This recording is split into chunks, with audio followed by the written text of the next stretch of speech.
This episode may contain content that could be distressing or objectionable to certain listeners. Please refer to the episode show notes for details. Discretion is advised.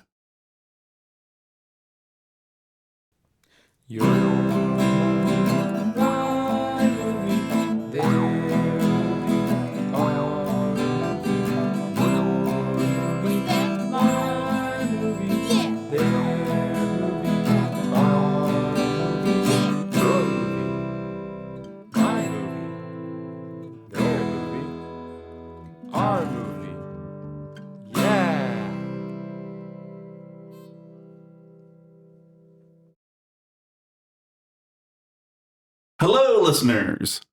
Welcome to Your Movie, My Movie with Dan and Steve. I'm Dan. And I'm Steve. Also with us today is filmmaker Richard. Hi, I'm Richard. This is a podcast where one of us picks a movie to watch and we discuss it together.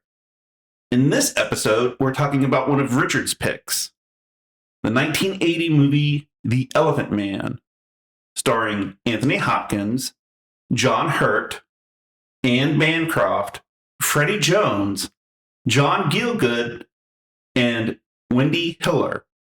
Screenplay by Christopher DeVore, Eric Berggren, and David Lynch.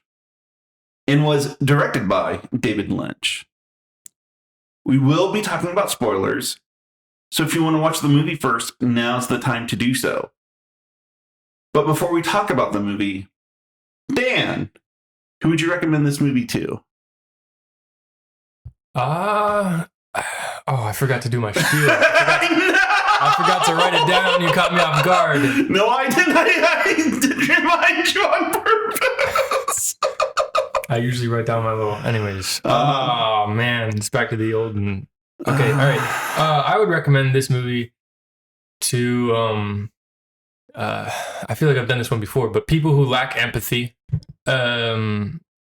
And I recommend this to all the sexy, beautiful, flawless skinned people out there. Okay. Yeah. Okay. Richard, who would you recommend this movie to? Oh, man. I feel like I would recommend this movie to people who want to understand, like you said, like Dan said, empathy, but understand the gossip cycles of society, people who want to understand humanity. I think it's just a beautiful film. Mm-hmm. Very good. So, Steve. Yes, Daniel. Who would you recommend this movie for? Thank you for asking. You're welcome. I would recommend this movie for any fans of My Fair Lady because it's virtually the same film. Whoa. Right? Okay. All right. I've seen that one once, I think. I saw it once in the theater and I took my mom to it. But you're not that old. No. That's the one with No. There was a re-release. Yeah, I know. Okay. I was totally that's the one with what's her name? Audrey Hepburn. Where she's like a Cockney accented. Yeah. Eliza Doolittle. Yeah. Oh, okay. All right. So the actress Wendy Hiller, who plays the head nurse, she played Eliza Doolittle on stage. Oh wow! Back in the day. So, nice. That's cool. Yeah. So that's a really interesting comparison. Yeah. You always got those weird comparisons. Steve. Well, when you see okay, there are people who have seen more movies than I have, but I have seen a lot of movies, so it's easy for me to make those comparisons. Well, I've been told that English films do deal so much with class, yeah, and racism and things like that, and it was definitely represented here. Absolutely. Of course, some films have singular themes, but this had multiple themes and multiple things that I think it really built upon great ideas, and so yeah, I look forward to getting into it. Yeah, absolutely. Yeah. So before we go further, Richard, we've implemented something new called the 2-minute summary, where we summarize the plot in 2 minutes. Do you feel comfortable enough in doing that for this movie since it's your pick? Sure. Let's give this a shot. Okay. Usually he makes me do it, so Well- I'm glad to be out the hot seat. Well, you weren't here for Highlander, so Oh. Alice had to do it. Oh my goodness. You know, we make traditions very easily. So now the guests have to do the 2-minute summary. Okay, All right. cool. So we got 2 minutes on the clock. There. Yeah. Feel free to start whenever you're ready. Okay. So, The Elephant Man is about a doctor who discovers a horribly disfigured man, and without going into specific plot points, his relationship that builds with this man and the attempts to integrate him into society, as well as taking a harsh look at people and how we view those who are less advantaged or have physical ailments. It is about dignity. It's about pride. It is about respect for others. I think that that's what the film is about without giving away too much detail. I mean, we're going to get into it, and hopefully, you guys your interest has been piqued enough. It's been around long enough, so I don't have to worry about spoilers. But yeah, I think that's. Damn, I still got another minute. Well, Hey, you can call it early. You can call it early. That's fine. Yeah. no, yeah. Well, I think I'm going to call it early. All right. Okay. All right. Okay. Nice. Okay. Wonderful. A record to beat. Yeah. For sure. So, I don't want to go in order, but I do want to talk about some things right from the beginning. Could I ask first the question we usually ask, why? Oh yeah. So Richard, why did you pick this movie? I mean, I know there was a little bit of a last minute decision in a little bit, but what made you think about this movie? When I think about great films and films that I enjoy watching, this doesn't usually make my list. There are certain films that I can always watch. Shawshank Redemption is one of those. The Prestige, which was a consideration for myself for my pick. But sometimes I feel like we have to look at the ugliness. And I think that I remember my first time watching this film, I was probably about 10. And nobody should watch any David Lynch movie at 10 years old. No, it nearly broke me. And I was broken by the ugliness of society that's represented in the film. And I think growing up with certain things that I had going on around me as a youth, I related to John Merrick, the main character, the titular Elephant Man, in a lot of different ways. And so, again, at 10, I couldn't really process it, but I just knew that there was a hurt that bothered me. And I revisited it again when I was probably about 15, 16. And I told myself, I'm going to sit through this movie. And I did. And I'm glad that I did. At that point, I didn't think about all the technical aspects of it, the cinematography, the lighting. I just knew that it was well crafted. But the story is what really got to me. And I said, all right, I've done it. I'm good. I can move on from it.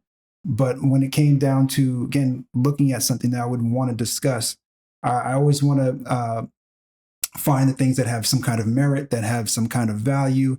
Again, it may not be something that I watch all the time or that I look for, because these things are very heavy. These concepts, these ideas are very heavy. But I thought it would be worth getting into today.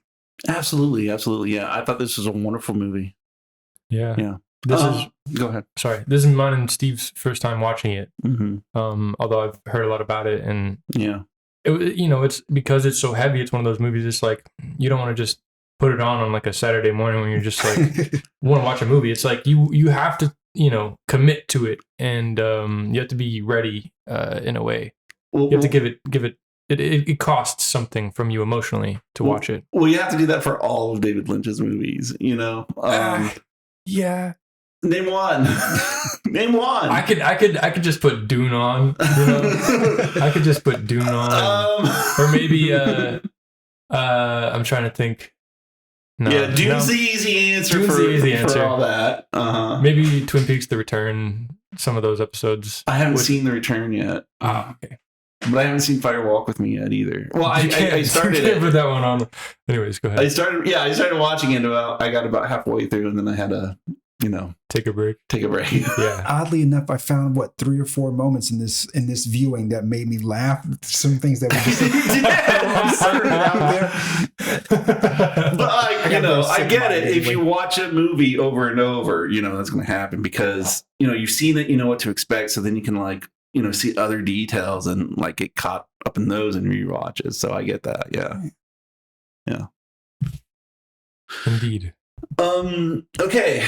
So like the first thing that I'd like to talk about is right at the beginning of the movie, like even before the movie begins. We played the disc and it said that it was rated PG. Oh my God. Yes. PG. I definitely think had it been there, and I don't know if you guys know, the origin of PG-13 was around Temple of Doom and Gremlins, but this definitely would have been rated PG-13 had it come out later. Yeah. So, that David Lynch did a PG movie. Although, oh my God, could you imagine, like, if he did a kid's film? I mean, he did the Straight Story. It's a family film. Is it? Disney released it. Well, yeah, but I mean, not like that, but like just a full-on children. Like, could you imagine VeggieTales by David Lynch? God. That would be a trip. Yeah. That would be terrifying. Yeah, we don't know. Could he do that? Could he make? I think it would be maybe like how there's like that one episode of the Teletubbies that just scarred children forever. No, there's like this one episode that scared a bunch of children, not really because it had anything disturbing, but just because it was like this lion, and something about it just made kids so uncomfortable. Okay, it wasn't anything like outright scary. Right. It was just like something unnerving, about it. Unnerving. Yes, unnerving, and it freaked the kids out. I have to watch this now. I think it's on YouTube, maybe. Okay. Anyways, I think it would turn out like that, where they get scared, but no one knows. Like, there's no specific definition of like why they're scared. Right. There's not like a monster in it, but it's just something unnerving about it. Right. Anyways. Yeah, there was an episode of The Office, which I'm a huge fan of, and the Gabe, one of the characters, Gabe, had this thing called Journey into the Unsettling or something like that, where it was all these black and white images that were supposed to be just very unnerving, and there were parts of this in the way that it was cut that reminded me so much of that, like the theater of the absurd and all that. Right. Yeah. Exactly. I remember. Yeah. It took me a minute to remember who you're talking about. Gabe's this tall, skinny guy, right? Yeah. Oh my gosh. Yeah. That was played by, funny. oh gosh, I'm not going to get his name right now, but it was something Woods, I think. Okay. I listened to a podcast with him as a guest. That was really cool. So how did we get here? Well, the second thing I wanted to mention, as the film is playing, is that this movie, the production company was Brooks Film. Yes, Mel Brooks. Yeah. Oh, wow. It was a few weeks ago, I was hearing something and they were talking about that he produced this, and there's another film, another dramatic film. The Fly. The Fly. Yeah, which we covered. Mm-hmm, yes. Yeah, we covered The Fly. And how he took his name off of it, not to overshadow and confuse people about the genre. But his wife was also Amy Bancroft, who makes an appearance in this film. And Mel Brooks. And I also find it very interesting that 4 years prior, in '76, he directed Young Frankenstein. And there were a lot of hints and notes of Young Frankenstein in here, from not only the black and white, which was just tremendous, but there's that scene in the auditorium with the doctor, which kind of called back to me in my mind Gene Wilder in that scene of Young Frankenstein, going over his doctoral theses and stuff. So yeah. So that's two movies that Brooks Film has done that are based heavily on special makeup effects. So yeah, very interesting that. Yeah. So yeah, why does Mel Brooks like makeup so much? Does he need it? I don't know. Okay. Was that a rhetorical question? Have you seen many Mel Brooks films? No, I haven't. No. Which ones have you seen? If any? Spaceballs. Okay. That might be it. You never seen Young Frankenstein? Never seen Young Frankenstein. Blazing Saddles? Never seen Blazing Saddles. To Be or Not to Be. Well, History of the World. Robin Hood Men in Tights. I didn't see that one either. Yeah. Okay. Sorry, guys. I was contemplating bringing Young Frankenstein as well. It's another one of my favorites, comedy-wise. Yeah, that's a great one. Man, you are missing out. I know. I got to get into him. He also did. He was also the executive producer of Get Smart. Yes. Yeah. I want to say, didn't he write on there as well? Well, yeah. Executive producer. So yeah. The TV show. The TV show. Okay, I've seen the old TV show. Okay. Not all of it, but a lot of it. Back on Netflix DVD. Okay. Still alive and kicking too, man. Yeah, that's great. I used to watch that as a kid on Nick at Night. I watched it. Yeah, same. Yeah. So yeah, so those were the first two things that were very surprising to me about this movie. Yeah. So, so Dan, what would you like to cover at this point? What comes to your mind? Okay, we talked a little bit about David Lynch on the podcast before, I think, or maybe just in life, but you always tell me that your favorite stuff about Lynch is whenever he's more confined. Yeah, relatable. Relatable. And this is a very relatable, this is probably, this is probably the most relatable movie I've seen so far, even in comparison with Blue Velvet, which I love. There's no weird BDSM subtext in this movie. Well, there is some beating. So maybe I could be wrong. And my man, the guy that came in with the two ladies, but he was on, man. Yeah. Well, I was thinking Freddie Jones. Freddie Jones, who is also in Dune. Oh, what? Man. Yeah, he plays the Mentat for the Atreides. Thufir Hawat. Oh, with the crazy eyebrows and that. Yeah. Okay. Yeah. All right. Yeah. Huh. He was great in this movie. He was fantastic. His character was so interesting. I love Freddie Jones, and we've got to watch his movies. We're going to. In the future, I'm going to cover Krull. Do you remember that movie? I do. Freddie Jones is in that. He's also in Firestarter. He's also in Firefox, which is a Clint Eastwood movie. Yeah, about the plane, right? The plane that can read your thoughts, but as long as they're Russian. Dan's giving me this great look like he has no idea what the fuck we're talking about. Because I don't. But that's what I liked. Okay. Well, I thought it was interesting. That's what I came to mind wanted to talk about because it felt like a 30s or 40s movie because it's Hollywood system. It's like the grand sweeping camera angles and movements, and it felt so British too, like very reserved in the filmmaking. But then he breaks out every once in a while into the Lynchian dream stuff, into like the montages and the smoke and the flames and the close-ups on the eyes and the close-ups on the mouths, just like you would expect. And the like double exposures. Yeah. So it's like it's crazy. Like I just imagined like it coming out in the 30s or 40s, and just like people freaking out when they saw it back then. I mean, I'm sure it made waves in the 80s, and it still makes waves, now when I watch it. But it's, I'm expecting more because I know some other David Lynch's work. But I thought that was a really interesting melding of the two sort of styles of filmmaking. And I think it worked really, really well. Because you have that sort of subtext that Lynch always kind of deals with as far as the ugliness of societies.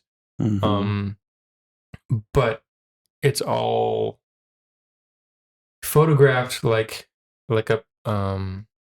like Gone with the Wind or something like that almost. That would make this an interesting cut of the movie is if you did it if you did it as a silent movie with like title cards instead of the dialogue and then just had instrumental playing over it.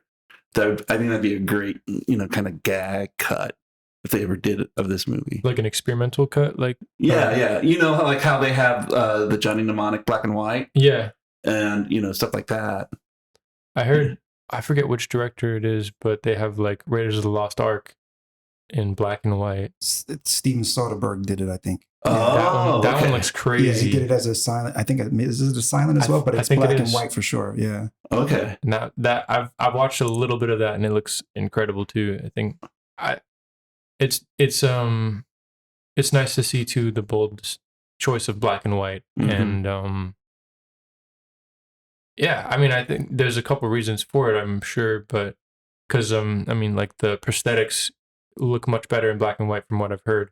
As far as like if you're talking Raging Bull or this movie or other older movies involving prosthetics. Yes. Sorry, lost my train of thought. No, I love black and white movies because, for one, they remind me of my childhood. Because, like I said, I watched Get Smart on Nick at Night, and back in the 80s, they were showing, those TV shows from the 50s and 60s that were in black and white. So I was like, I don't know, 10 years old. And I would stay at my grandparents' house, and then they had an old black and white TV set, and then I would watch it on that, except on Nick at Night. So, like, I would see Dobie Gillis and Mr. Ed, but I would also see Alfred Hitchcock Presents at 10 years old.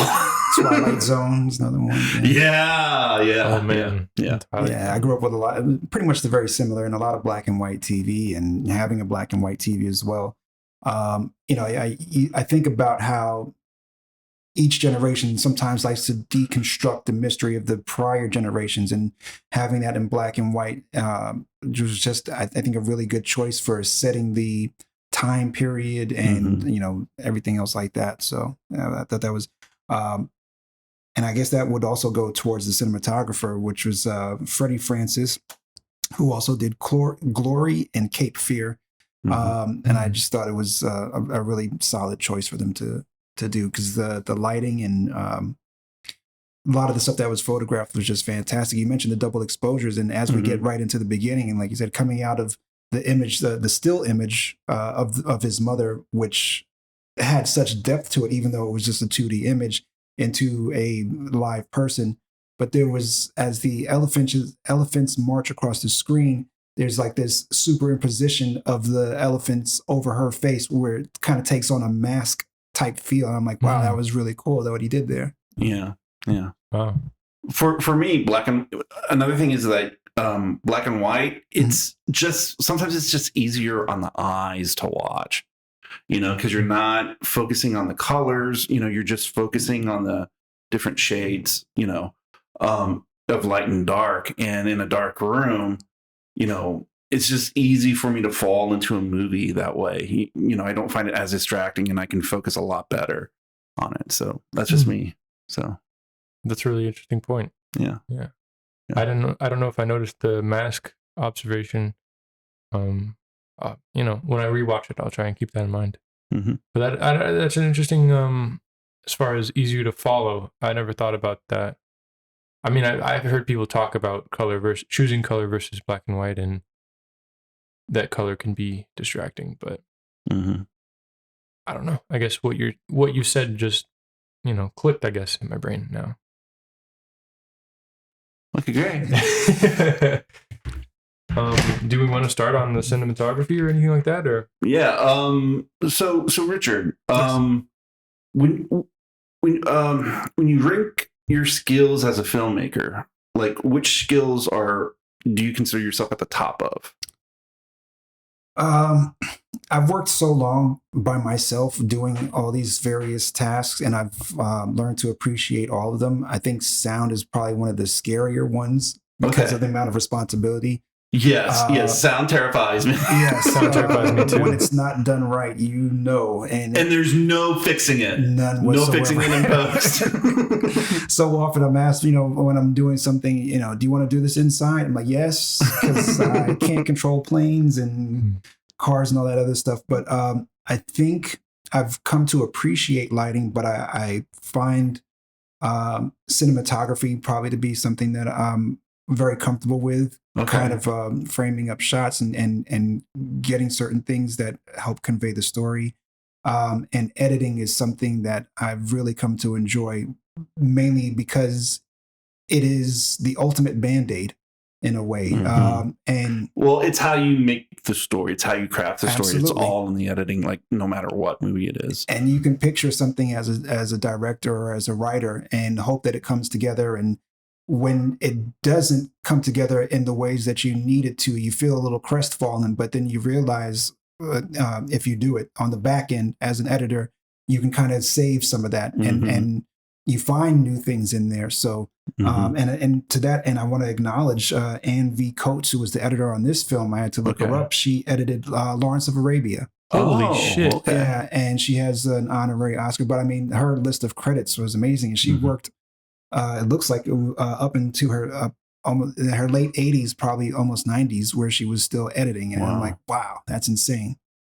Well, you know, one thing I wanted to ask was, before we get all into that, is this David Lynch's second movie, like the first one after Eraserhead? Yes. Okay, yeah, I didn't know. I wanted to check, and I was like, I like facts. I like talking about things that we can be loose with the facts here. It's okay. We don't do our research. Our audience knows this. They should fact check us. In 80, I'm figuring it was pretty early in his career. Okay. I looked it up on like the Letterboxd, and I think this is his second. The first one after Eraserhead. Yeah, Eraserhead came out in 77, and this one came out in 80. Okay, yeah. I mean, I know he spent a long time making Eraserhead, like years. Yeah. But it was released in 77. Okay, so yeah. No, I haven't seen Eraserhead. Oh, you haven't? No, me neither. I've seen lots of stuff from it though. You gotta watch it. Same, yeah. So to go from Eraserhead to something like this, which is a lot more conventional. I saw parallels though, like so many parallels. Okay. Well, not so many, but a lot.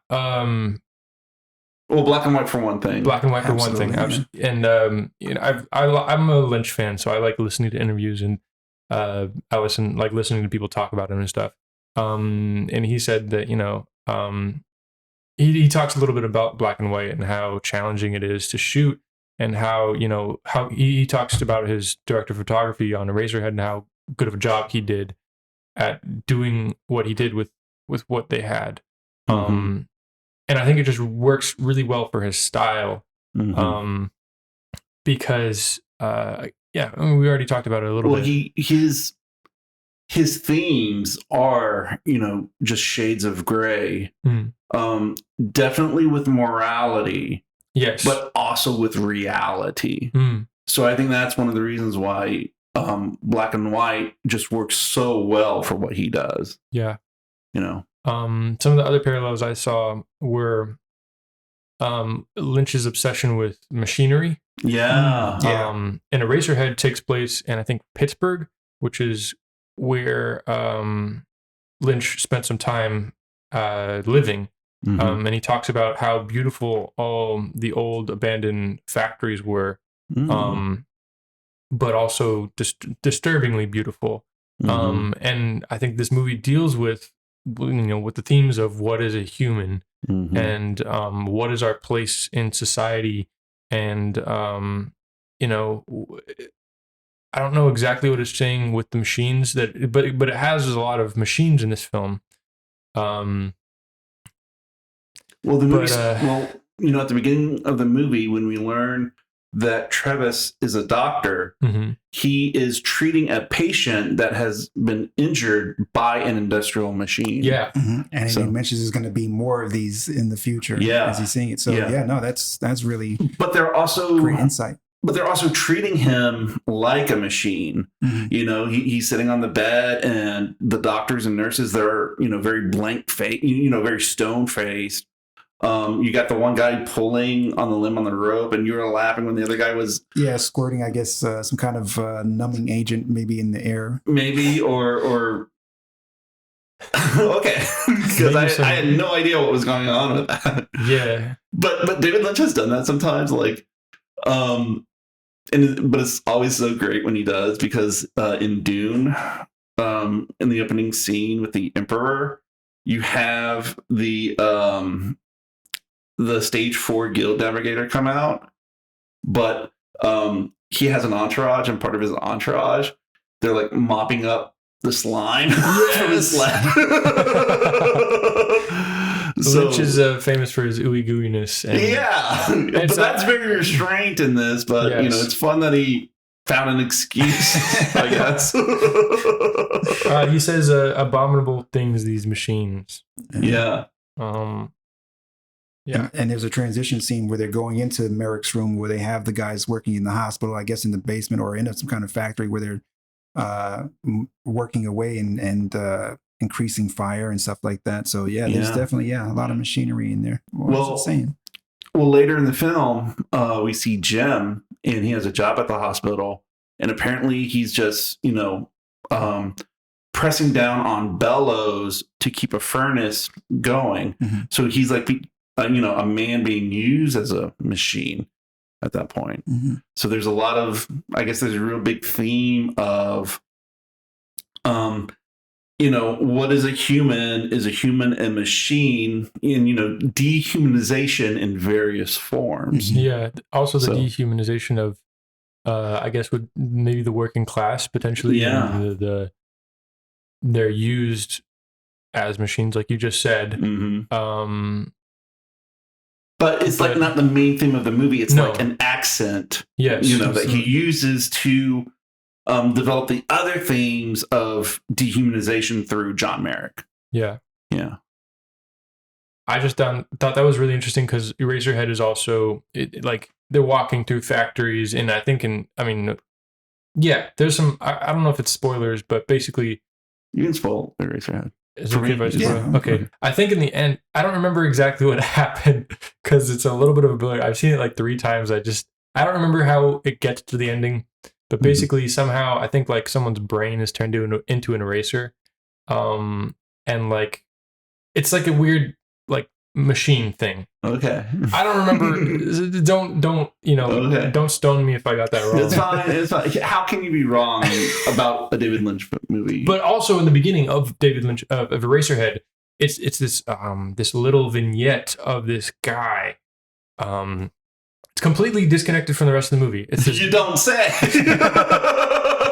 it's this deformed kind of looking guy. He's got some sort of thing on his face, and he's like covered in like hair or something like that, and he's just like moving this lever back and forth, and that's when like this thing falls into a puddle, but that's another. It was almost identical to like the back and forth motion of the people in the factory, which I think is interesting.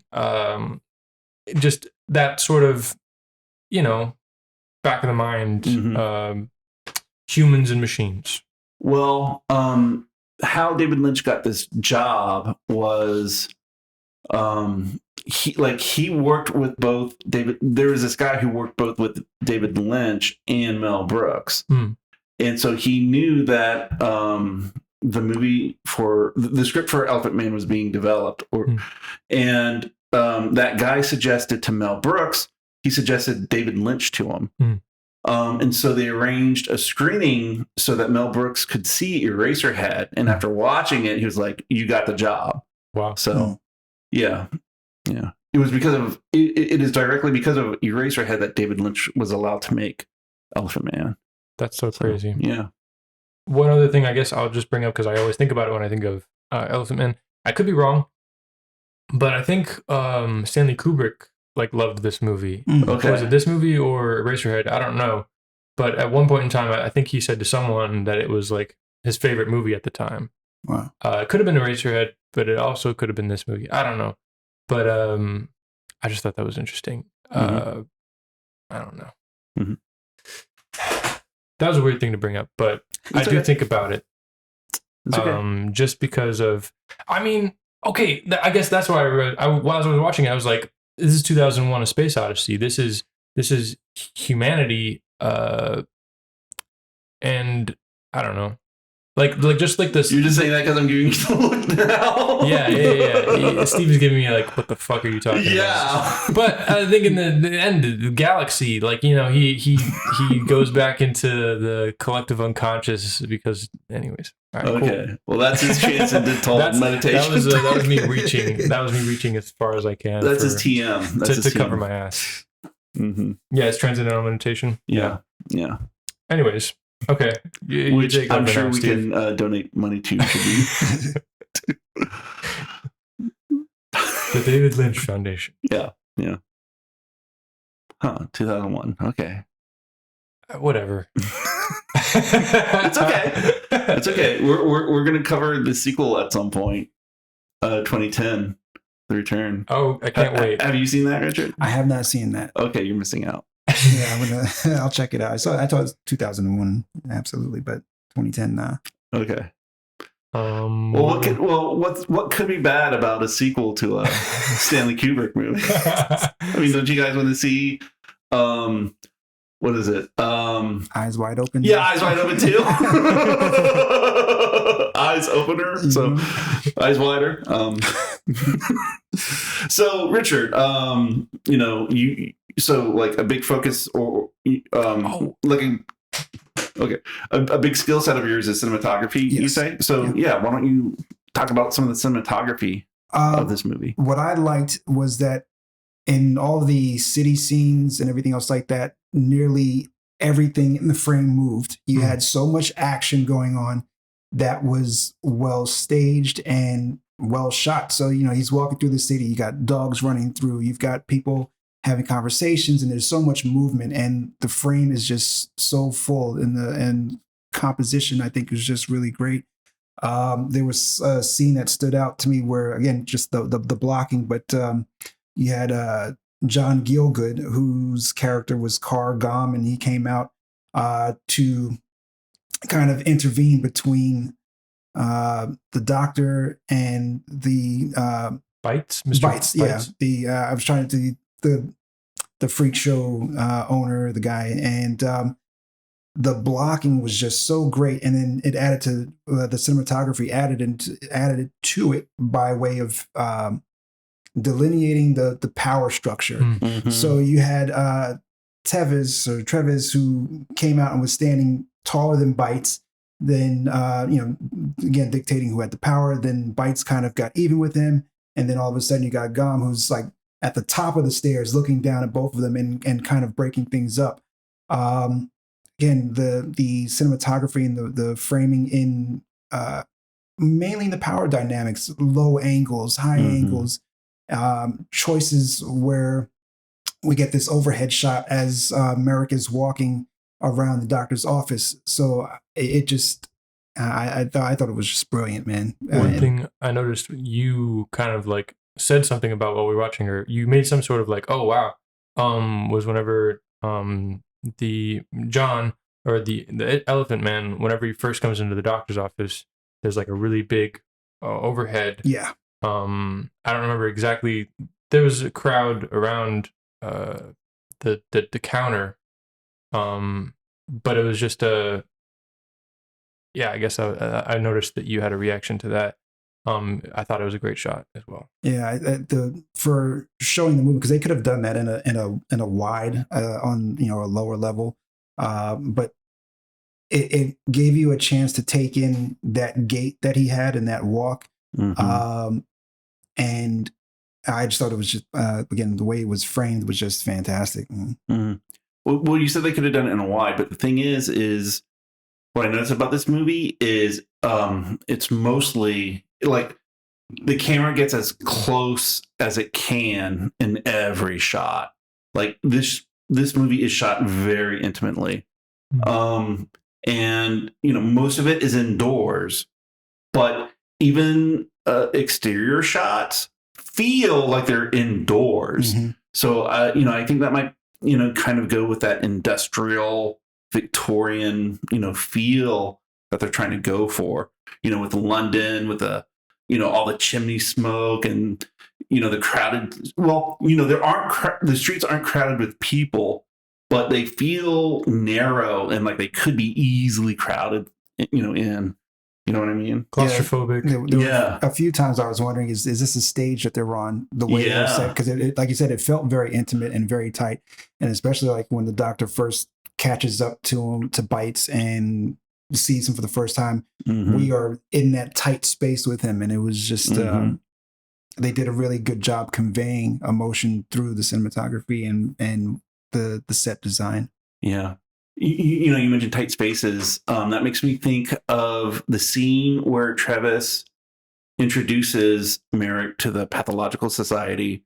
So, we have that big room, The auditorium of the like the teaching auditorium. Yeah, the teaching auditorium.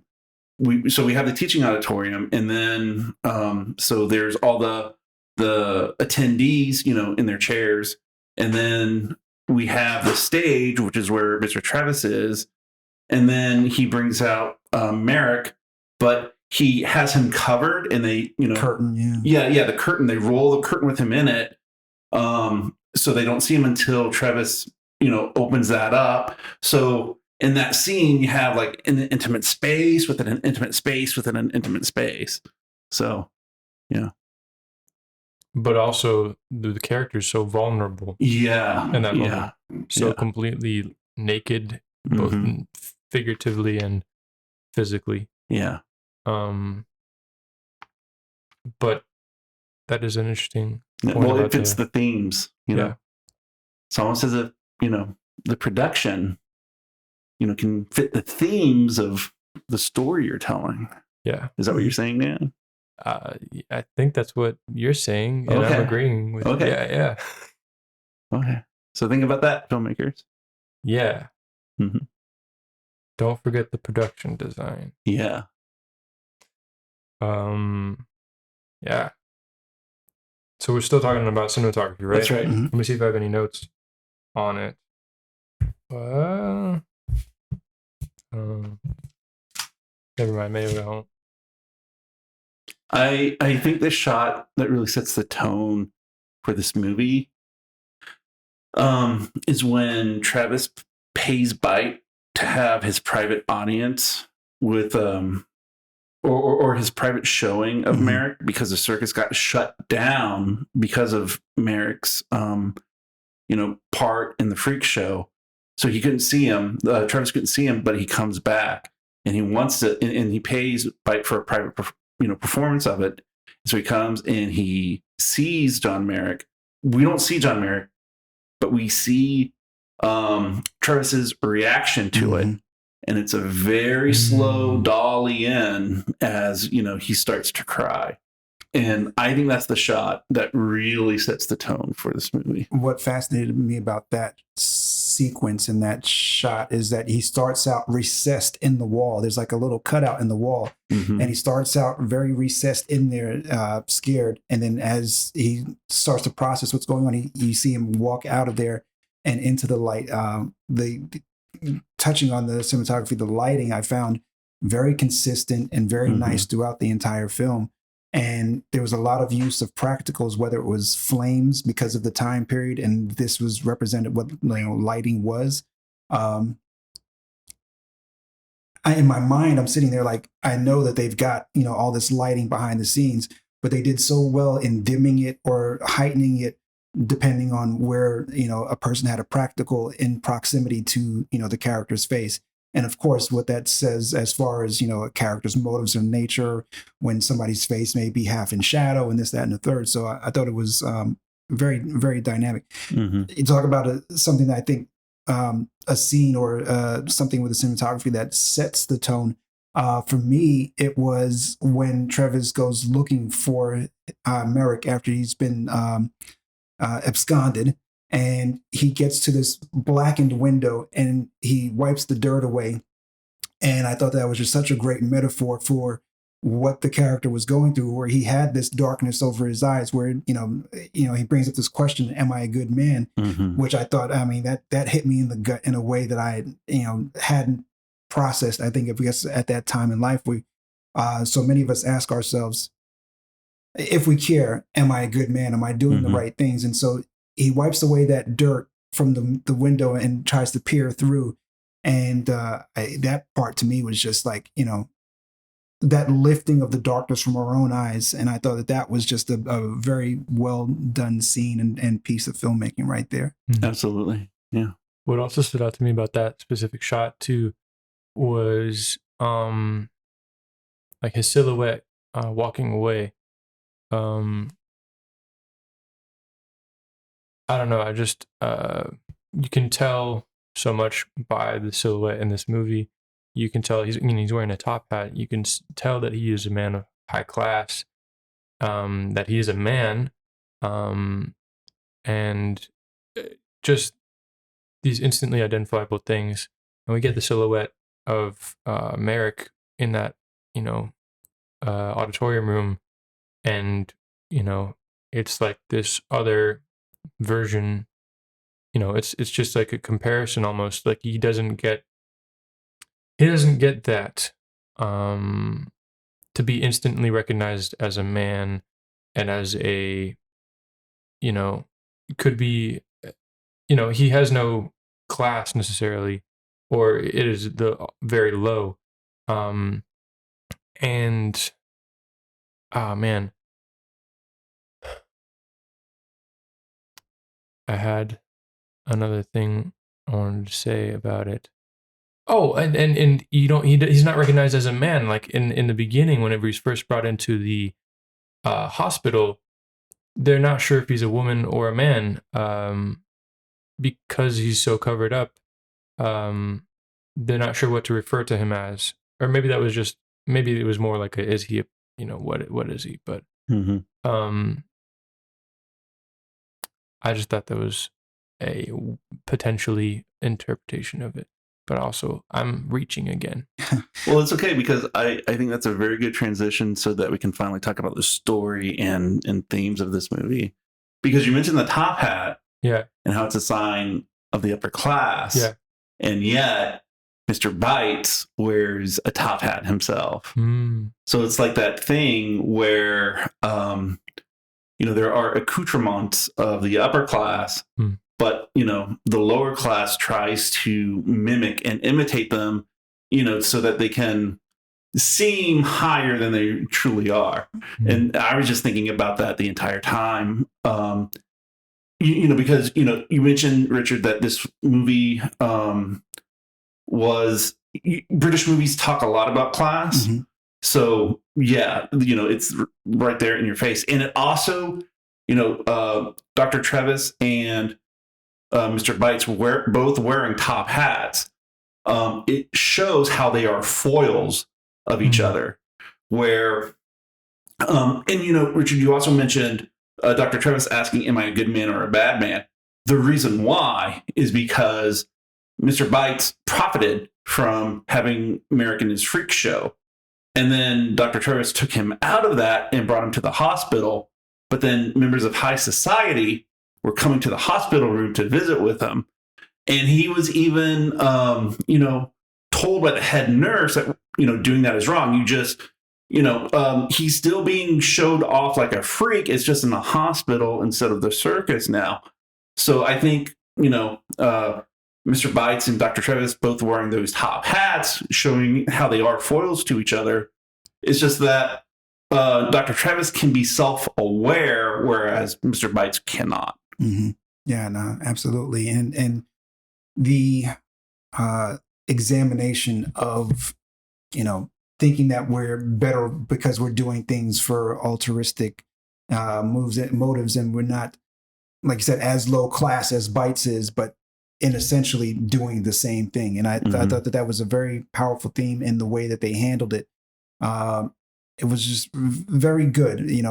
Travis, like I said, thinks he's doing something better than what Bites is doing. And when he has that realization, it's a hard pill for him to swallow.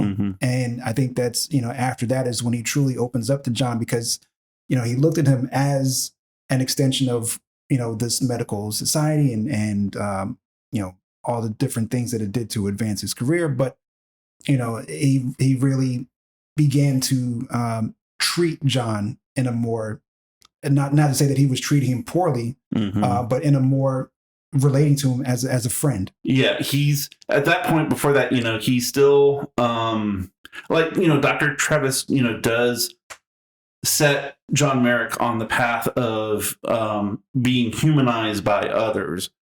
But he's still okay. So there's this thing in psychology called the monkey sphere. Have y'all heard about it? No. Okay. And what the monkey sphere is it's how many people one person can view as like another person just like them. It's like the difference between so like someone in your monkey sphere is a friend. You know all of their all their complexities and so forth, in their person. But the guy in the drive-through window, he's a person with all the same complexities, but you don't think of him, the same way that you think of your friend. You just think of him as the guy in the drive-through window, and that's what's called the monkey sphere. It's like, how many people can you fully relate to psychologically? Damn. What's powerful about that to me is that there was a line that I caught that I wrote down for myself, which was Gielgud's character, Com, who's the oversees the hospital. He says to him after he first meets him, "Can you imagine?" And Travis so casually says, "Yes, I can imagine." He's like, "No, you can't." Yeah. And I thought that was, even for the time, like just a powerful way of examining. Like, so often we think that we can assume what a person's life is like. Oh, we know that story. Or I get what you're going through. No, you really don't. There are so many different nuances and so many different layers that make up who I am, what my struggle is. For you to be so blasé and in a way dismissive about those things that make up who I am and say that you understand me or you get me, there's no way that you possibly could. And the way that Com addressed that with him, I thought was just like, man, just kind of blew my mind a little bit. Yeah. Well, the reason for the monkey sphere is because if we were able to process everybody, like the entire world, as a fully formed human being as well, imagine if somebody dies, well, how many people die every day? We'd be mourning. So it's like a defense mechanism against having too much sympathy or empathy with people. So that's why the monkey sphere is there. But then, because of its limitations, we can dehumanize other people, so because, Mr. Bites, he owned, in his own words, John Merrick for so long. But he only treasures him as an object, as a person. Whereas Mr. Travis comes in, sees him, and, it's apparent that he wants to make his life. It's apparent that just seeing John Merrick evokes some feeling in him just from the tears that he sees when he sees John Merrick's condition. So, yeah. Was there some subtext with Mr. Bites that he was like gay? No. I don't think that was a gay thing. I think that was you're an object thing. No, but whenever he's talking to Hopkins, okay, he's like, he says, do we have an understanding? Yes. What was that like? What was that about? Like he pulls him really close and he's like something about that. No, yeah. They're shaking hands, and what it is Anthony Hopkins plays Dr. Travis, and Freddie Jones plays Mr. Bites, and Travis wants to take John Merrick to the Pathological Society, but he has to arrange that with Bites, right? And so he pays for it, and so he says, "Do we have an understanding?" And Bites is like, "Yes, we have an understanding," and he pulls him in real close. Yes, and keeps going on about having an understanding. No, I don't think that's a gay thing. Okay. I think it goes to your point earlier, and that being one of the things that he's pulling him in, saying we're the same. We have an understanding. I am you, you are me. Okay. We're doing the same thing, and I think that lays a breadcrumb for that. Exploring that idea for sure. But yeah, it talked about one of the things that made me laugh. That definitely made me chuckle a little bit this time. Yeah, I think it's that. I think it's that, but I also think that this is the Victorian era, and the Victorian era was very proper. There are very rules. There are things there are ways that you behave, and there are ways that you should not behave. So I think another point is you can't state the obvious. Like when, when the boy brings Dr. Travis back to see Merrick after Bites beats him, and Bites like, well, he fell, and then Dr. Travis is like, oh, he fell. And so Dr. Travis keeps saying that he fell when it's very apparent that he understands that it's that bites eat him. Right. So it's trying to say things without saying something. I was just wondering too, because they made a point that Herrick, correct? John Herrick? Merrick. Mm-hmm. His genitals work fine. Yes. Yeah. Or his genitals are fine. Made me chuckle as well. And I think upon this viewing, when the nurse walks into the room, I thought he was exploring those genitals. Yeah. But anyway, go ahead. And again, not to say that like, yeah, but I was wondering what the extent of the abuse that Bites was perpetuating on John were. That's a good point. Because to me, there's a reason. There's got to be a reason they included that his genitals were fine. You know, whether thematic, or story. Well, I think if you want, the less scary version of it, you got to remember the Victorian times were very British. Well, not British, but they were very prudish. Yes.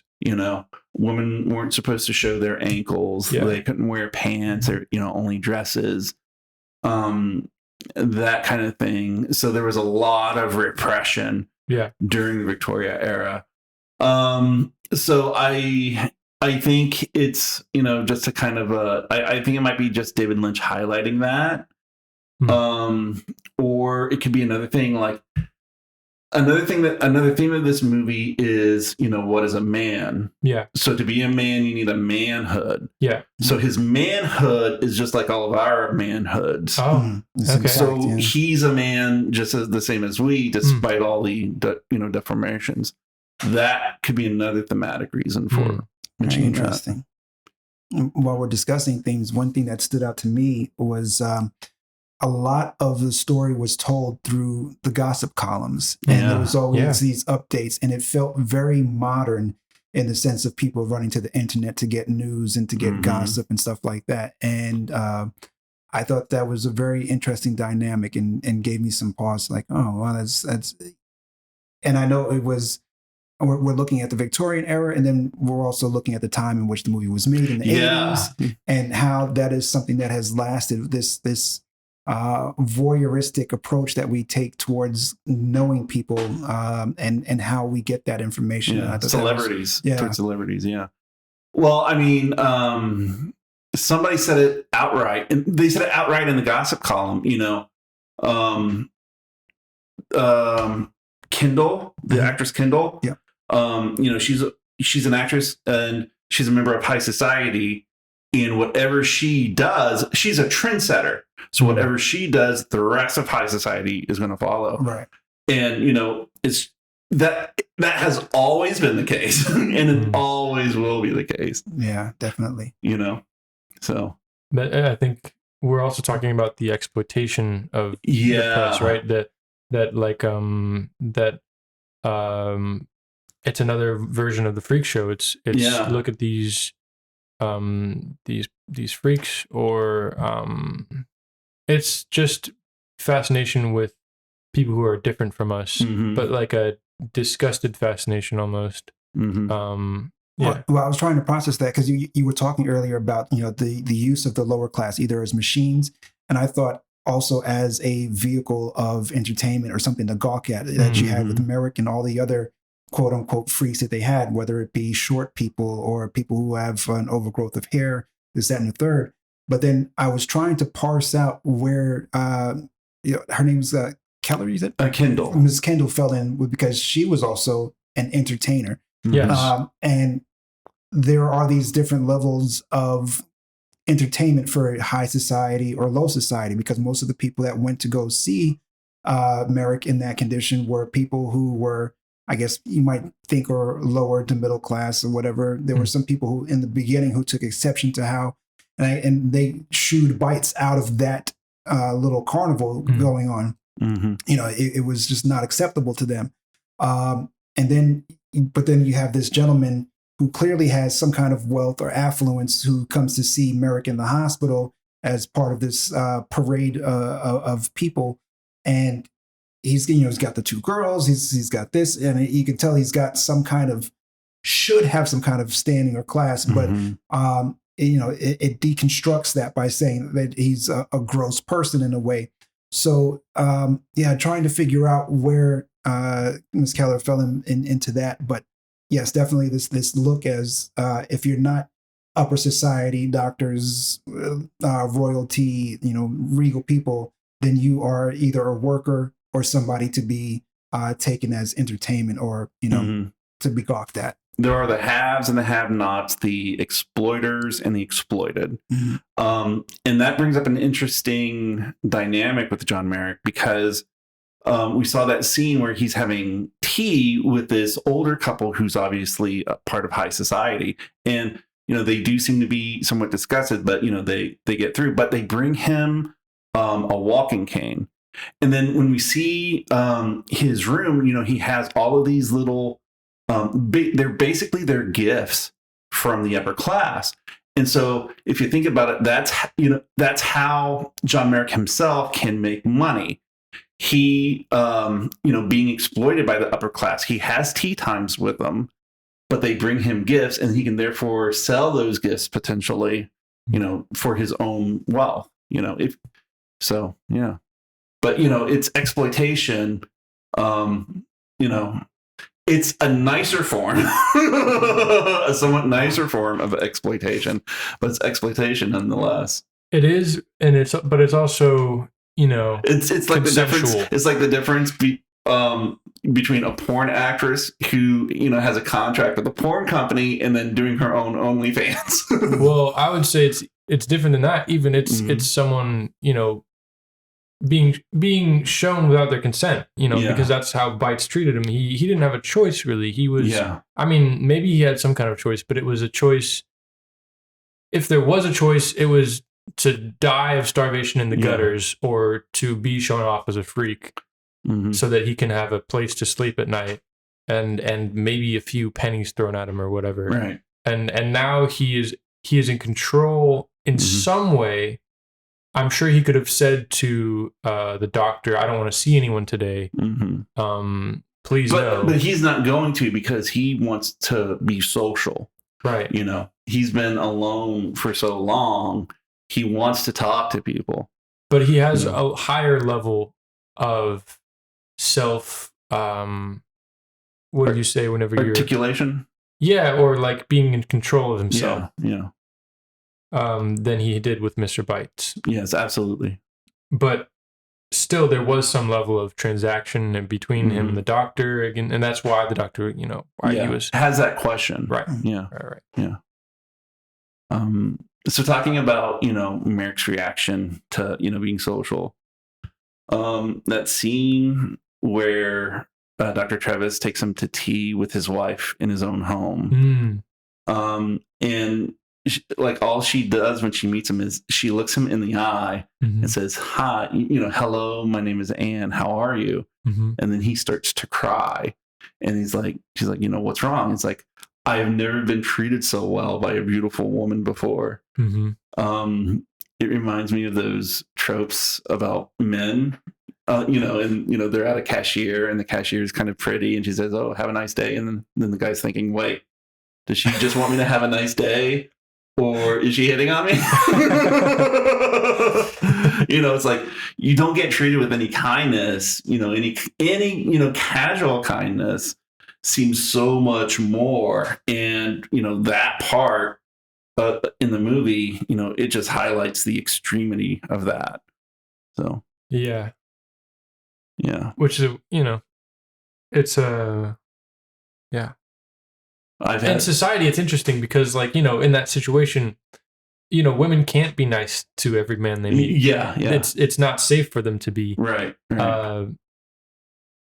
But there's a certain level of necessary cruelty, or at least coldness. Well, and also it doesn't happen to men too, because I've had that happen to me. I showed a woman just basic human kindness, and she's like, "Oh, should we date now?" And it's like, I'm just being nice to you. Yeah. That's also just part of being human and trying to communicate with people. And that's true too. Yeah.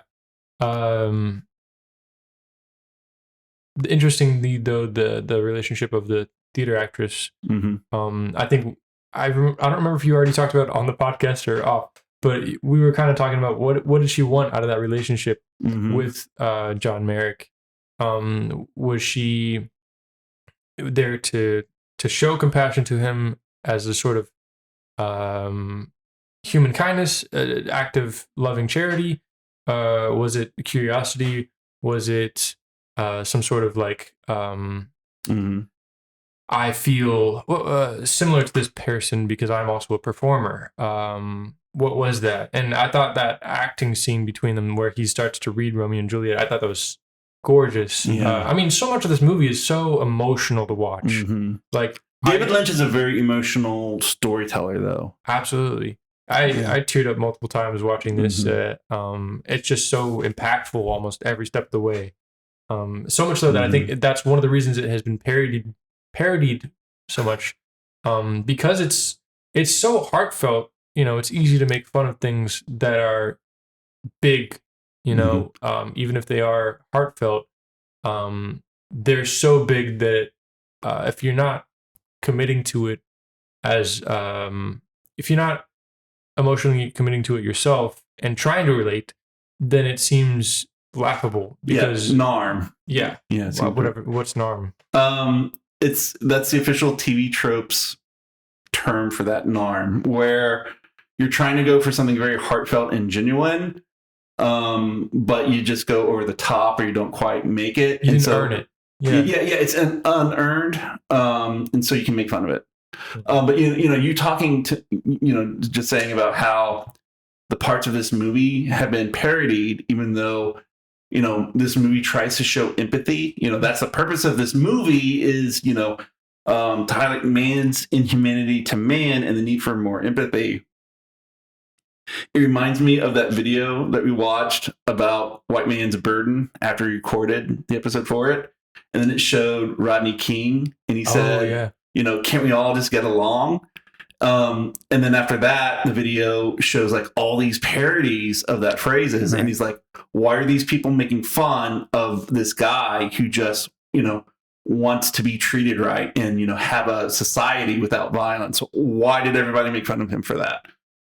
That's crazy. I watched that video as well. Okay. On the White Man's Burden? Yeah. Weird. We watched it for the podcast. Yeah. That movie. I don't know how it happened, but I watch a lot of movie reviews and stuff like that. Okay. Yeah. It was my pick for Black History Month. so you can watch out for that one. Nice. I'll put it on my calendar. Okay. Get it back to what you're asking as far as I think she did feel a sympathy with him and a relationship with him, and I think that was the other side of his coin. And to the language, I thought that the language throughout the film was very poetic, and from them reading the 23rd Psalm, which was always one of my favorites as well, to the piece from Romeo and Juliet. The dialogue was very poetic throughout the entire film. I really enjoyed that aspect of it as well. One of the things real quick, when it concerns with the actress Kendall, the movie is ambiguous about how the high society types, how true their relationship to John Merrick is. I think when it comes to Kendall, if nothing else, she has good intentions. Absolutely, yeah.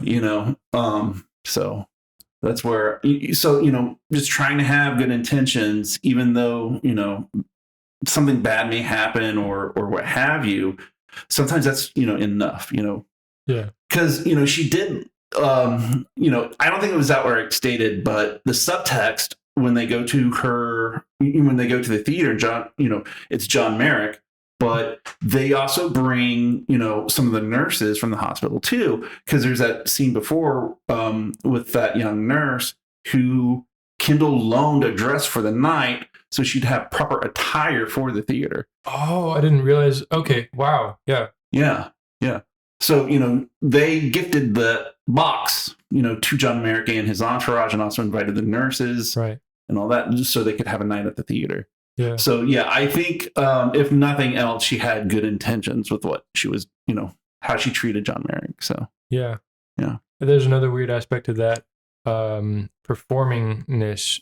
Even though he was a spectacle, he still had some sort of understanding that he could use his difference as a tool. Mm-hmm.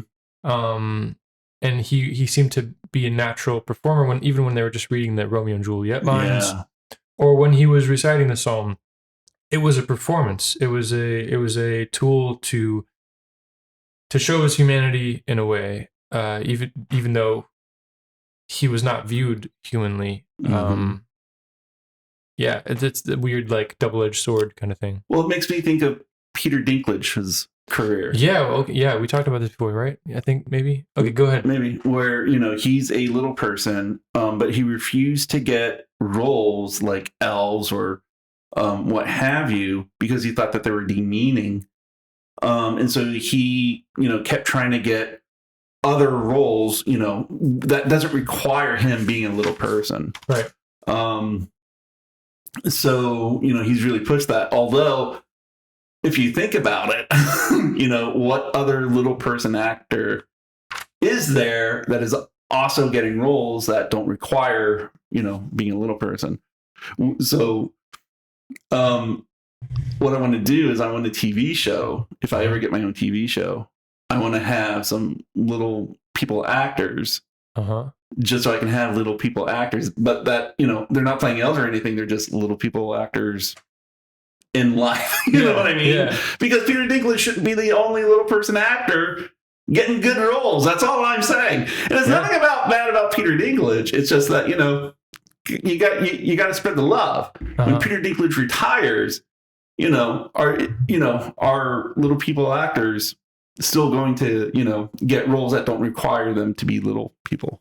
Or are they going to get roles at all now, right? Because there's what some people have said that he has made it socially unacceptable to cast little people in roles traditionally like dwarves and like circus freaks or again, pardon that expression, but which if we can transition to Kenny Baker. I was going to say, while we're on the subject of little people, yes, let's acknowledge Kenny Baker, who also played R2-D2, but I recognized him from Time Bandits, which was just such a fascinating film when I was a kid. And I'm going to take another quick detour.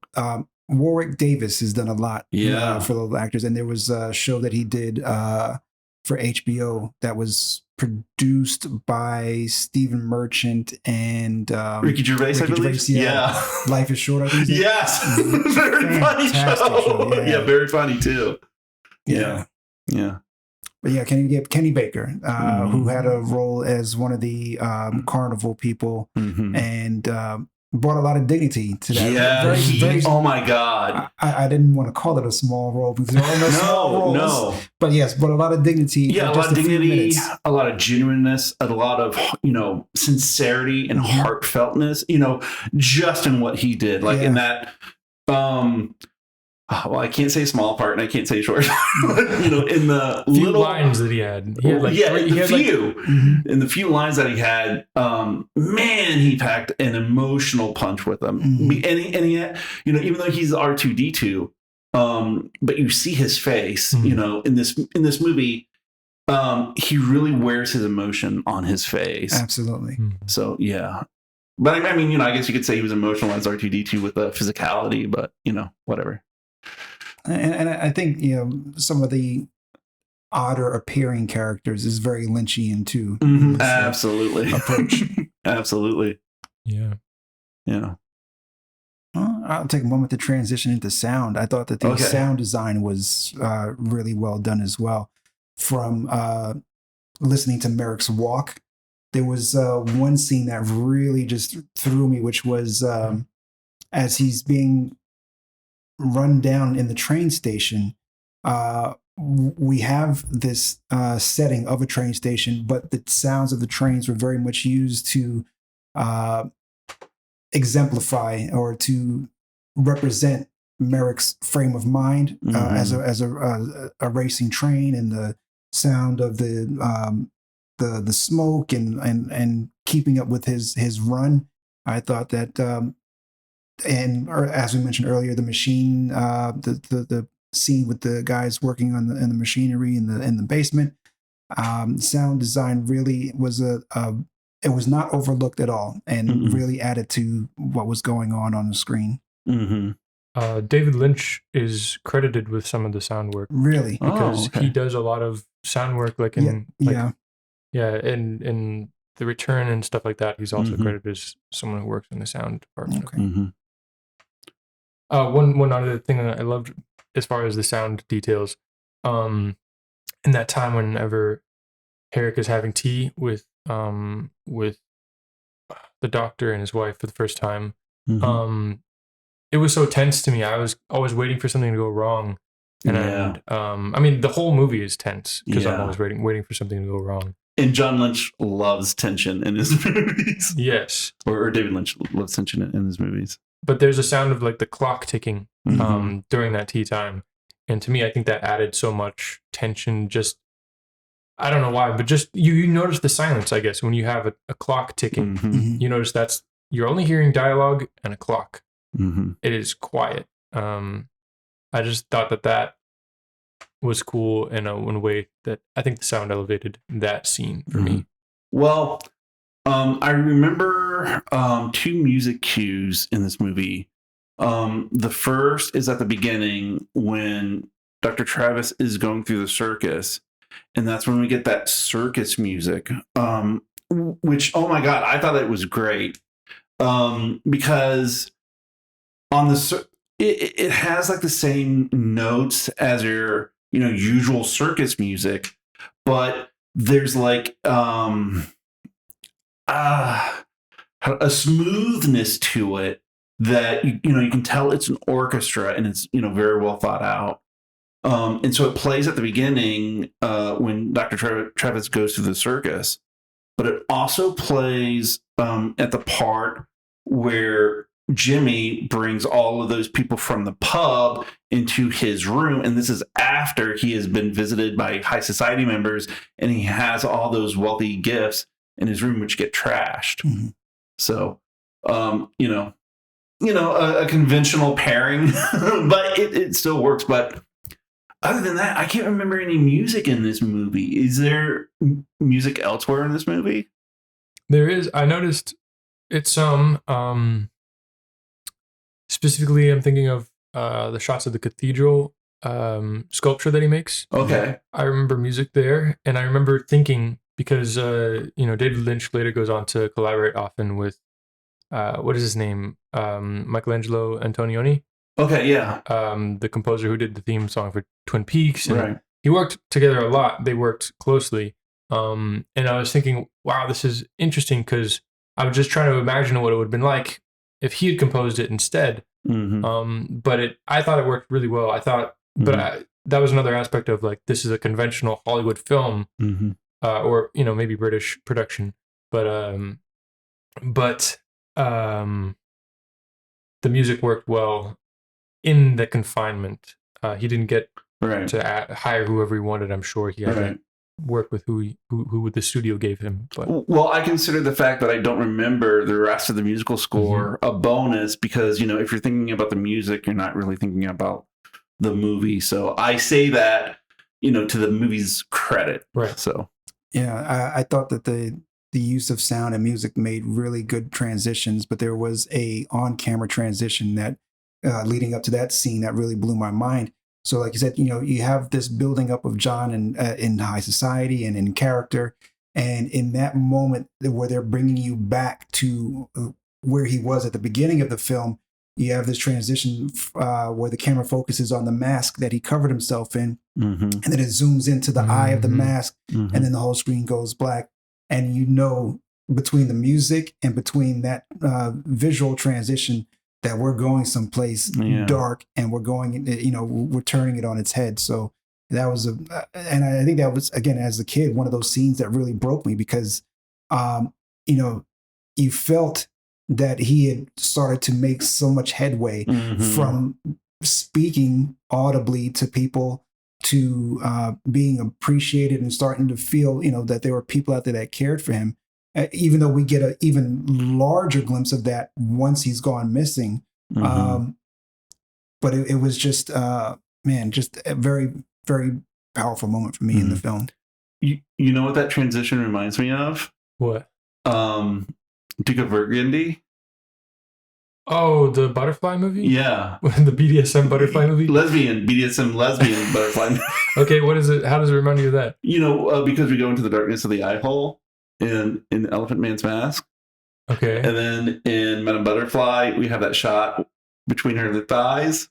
That's all black, and then it keeps going black. You don't remember? I vaguely don't remember too well. I'm sorry. Okay. You really need to remember these BDSM lesbian butterfly movies I show you, Daniel. How dare you?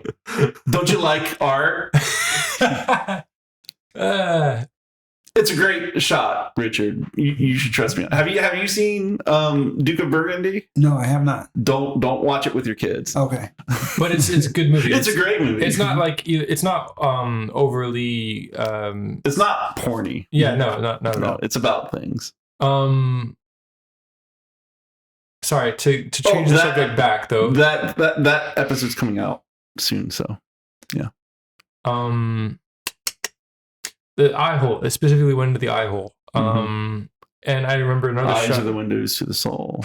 Yes, exactly. But they're also about the perception. That's true too. And being seen. Yeah. And seeing. There's also a shot. It transitions. It's the light that is being shined on him when he's in the auditorium. We transition with that light, that there's a guy operating the light. It's a spotlight on them. Yeah. Another one, it reminded me of an eye or a projector as well. Very much a projector for me, yeah. And then also he uses the spectacles to I believe she's a princess.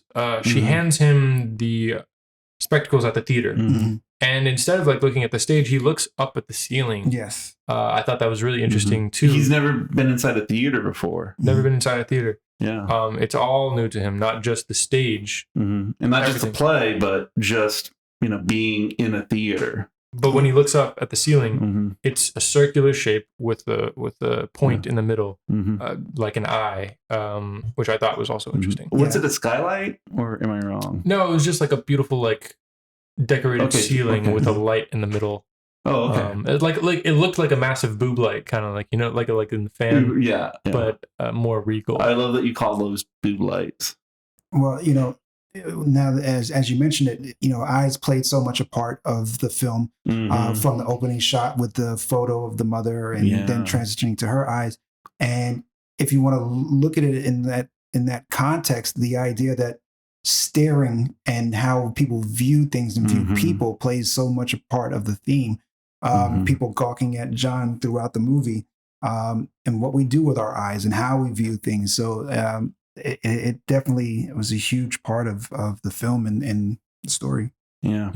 Looking at him with disgust versus looking at him with empathy. Yeah. Yeah, so I found it very interesting. There were a few parts that felt like a stage play, as far as the blocking and the composition and the movement. And of course the set design added that feel to it. There's a specific wide that I wanted to talk about. Okay. It's the wide. Excuse me. That's staying in. Okay. Whenever Bites captures him again, they're in the courtyard, kind of like an encampment where all the wagons of the circus are, and it's like it's a courtyard between buildings, and it's like this. It keeps returning to this one wide shot that I just thought was gorgeous. The whole scene plays out. Like, you could have just watched the whole scene from just that angle, and it would have been great. But just because we're talking about stages and plays and stuff, I thought that was a really cool shot that reminded me of a play. But also, the background, you can see a sky, and I'm pretty sure it was painted. But it was gorgeous, and it reminded me a little bit because I'm again, I'm a David Lynch fan, and I know that he's like obsessed with the atomic bomb, and the clouds, they had a mushroom shape to me. But again, I could be reading into it too much, but to me, I thought that was interesting. And that's one of the things that David Lynch almost always goes back to. One of the themes of almost all of his work is the the post-war, after the bomb. What is humanity, and how do they fit into the world, society in general, and technology, and destruction, and all that kind of stuff. And that's all encapsulated with the idea of the bomb to me. Yeah, that scene did feel very post-apocalyptic in its design and its look, very bombed out and burned out. And as I definitely did appreciate that set design right there. Mm-hmm. Yes, indeed. Cool Mm-hmm. beans. One more thing, and not one more thing, multiple things. Okay. But I think I've mentioned it briefly. Fire was a symbol in this movie. I don't know what it's saying. I'm not able to put the pieces together in my mind, but it's there. There's a lot of gas lamps. There's a lot of Hopkins is introduced with the sparklers. I think maybe even there's like a cloud of smoke that maybe implied birth. In the beginning, whenever we're showing we first are shown the mother getting trampled, and then a cloud of smoke that seemed to represent birth. That is another. That's what that represented. I only thought of that because in the beginning of Eraserhead, that guy I was talking about, the weird guy who was like moving a lever back and forth, and then a thing falls into a puddle. That is like pretty much people agree that is interpreted as conception. It's a sperm falling into or colliding with an egg. Okay. So I thought maybe that was a similar sort of, I don't know, metaphor, psychosexual, whatever, for birth. Mm-hmm. I don't know. Fire was another symbol. I guess that's John Lynch. Why am I calling him John Lynch? I guess that is David Lynch's kind of tribute to the ending of North by Northwest. It's been a minute. What? Explain. Is that the train going in the tunnel? Yeah, the train going into the tunnel. I guess. Okay, all right. And I guess the result of that is a cloud bursting out. Yeah, I guess so. There is a train going through a tunnel in this movie too. Yeah. I mean, David Lynch is famous for that weird sort of sexual tension in his movies. And some more overt than others. Yes. And some of it, I hope it wasn't weird when I brought up it, wondering if Bites was gay earlier. But, that Bites might have been gay. Oh, no. It wasn't weird at all. But, yeah, the reason is because, there's a lot of... I could be misreading it. No, I don't think you are. Okay. Just anyways. Okay. Lynch has some of that,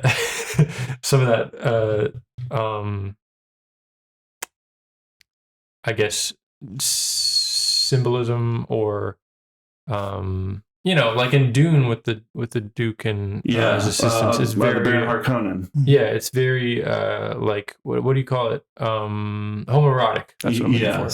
Yeah. Anyways, well, so that's a little problematic though, because there's the trope, depraved gays or depraved bisexuals, just the very act of homosexuality shows how depraved they are. But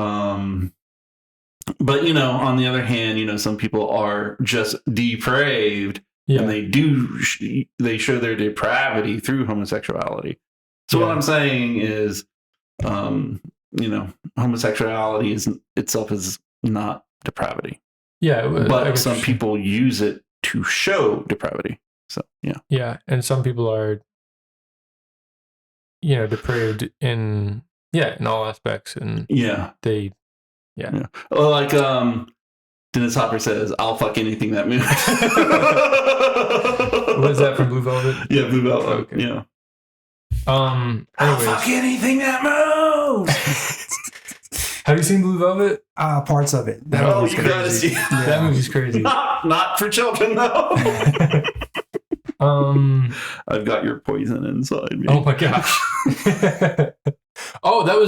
I never realized that the Romeo and Juliet scene was so interesting. What was it? Give me your sin again? Yeah. The kiss? Yeah. That was crazy. Yeah. Shakespeare. Yeah. He knew what he was doing. They got it back then. You know? Yeah. Yeah. Well, there's a difference between reading a play and seeing a play performed. Yeah. So if you just read it, you don't get it, which is sad for high school kids, or at least the ones who are actually interested in plays and literature. So, yeah. That's what all that stuff is about. Indeed. Sorry, I got us way off track. I don't remember. That's okay. But any ideas on what the fire means or anything? Or we can just move past it? I mean, for the gas lamps, that's what they had back then. Yeah. Y'all talked about the sound design before. There's that shot in the hospital where it's at night and we see the gas lamps going, but we also hear the hiss of the gas. It's very noticeable. So I don't know if fire does represent anything. I think it's just, another thing that could represent is, just the Industrial Revolution that was happening at the time. Before then, all we had to light after sundown were, candles or a fireplace. Nights were very, very dark. Yeah. But then the Industrial Revolution happened and, we had gas-fed lamps. And so the interiors could be lit all night long. Yeah. And, for relatively cheap. So I think on a base level, many times in this film that it represented danger and maybe some violence or whatever, because we're introduced to that same scene that you're talking about in the hospital. That's when we're introduced to Jim for the first time. And then doubling back again to the other scene that you mentioned when Travis confronts him, he said he's building a fire. He's conducting fire in the basement there. Yeah. And then also with the machinist, he had the fire as well. So I just think that it just increased tension and denoted danger to a degree in some scenes. So yeah, that makes a lot of sense. Absolutely. Appreciate it. Thank you. Yeah. I will now rest easier tonight. Okay, good. I won't wonder so much. What did the fire mean? Will you rest sitting up or will you rest laying down? Yeah. Oh God. I can't sleep very well sitting up, so I'll sleep like a normal person. That's when this movie gets a little melodramatic. Yeah. Because as soon as he says it's finished, concerning the model that he's building, and then he takes out that one pillow on his bed. What's going to happen. Yeah. And that scene takes its time doing it too. Yeah. Him taking off each sets of those pillows. I'm like, okay, we know what and that's just David Lynch, drawing it out, trying to get those, women to weep in the theaters for him. And there was some music in there. Yeah. But I am drawn to, and I think I was even as a child, just the innocence of wanting something so simple out of life. I mean, whether it have been friends or love, and his heart was just so full because he had felt like he was finally accepted or appreciated. But then to want something so simple out of life, even though it's going to take everything from you, I'm like, man, that was just that always sat with me. It's like, well, where can you go from here? So yeah, and like I said, phoning it in with that line, it's finished. Like everything's complete now in my life. So yeah. That's I was trying to understand the ending, and I think that's a really great perspective too. The wanting something so simple, that's going to stick with me, I think. Yeah, they did make a point, kind of almost an ADR, to say like he's dying, right? Yeah, yeah. Which I think the nurse mentions it when the chief nurse is helping her with the dress. She said it's so great that Miss Kendall gave me this dress for the night. Does she know that John is dying? That could have been to make the ending a little easier to swallow, or but it also is, or put that theater scene more into context. Yeah. Or like him, laying down to die, that into context as well. Yeah, he's not just doing it flippantly in a suicidal way. Yeah, because we know that if he lays down, normally he will die, so he can't do that. But with the context of he is dying, basically he's doing euthanasia. He's dying with dignity at this point, right? And that's one of the few things he controls in his life too. Mm-hmm. If you think about it, how he dies, when he dies. So there's that aspect of this movie as well. Yeah. Mm-hmm. Indeed. Anything else? Do you have anything else to say, Richard? Just on the topic of randomness, there's always been that talk about Michael Jackson and his fascination, and I think rumors that he'd owned John Merrick's bones at some point. Oh, wow. And if there's a video that he did where he has an animation of the Elephant Man dancing in the video with him, and the theme of the song was, again, being a spectacle for people. Mm-hmm. And if you take away a lot of the stuff that's said about Michael Jackson, but you look at the fact that he was an entertainer since a child, and not having any of his own agency for so long, and being this spectacle, I could see how I could understand how somebody in that kind of position would relate to this character and this story, and this adaptation from its real world foundation. Yeah, and being exploited for money too. Because he was he is what the family Michael Jackson provided the money that his family lived on when he was a child. So lots of exploitation there for sure. Yeah.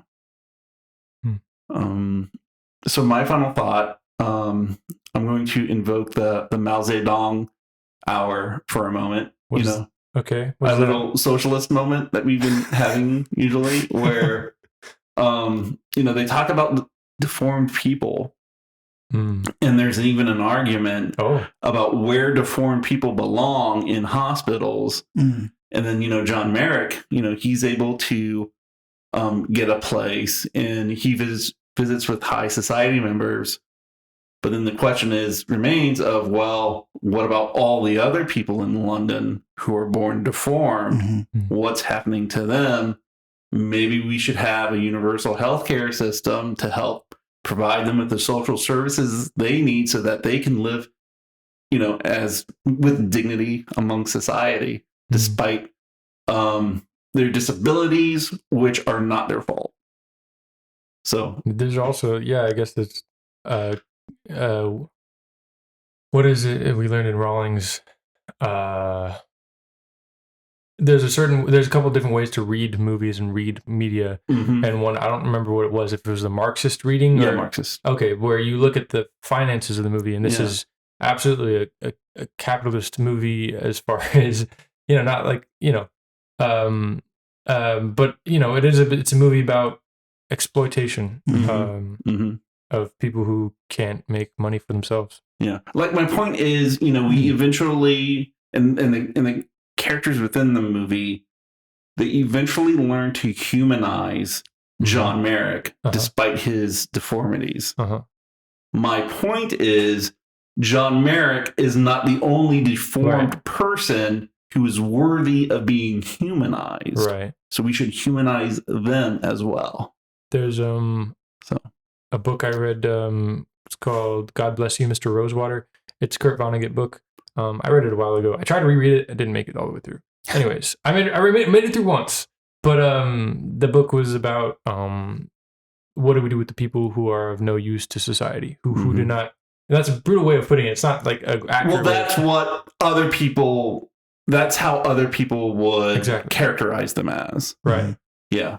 That they don't contribute in as conventional ways. As if the purpose for existence is to provide a use, profit to, whoever, what have you.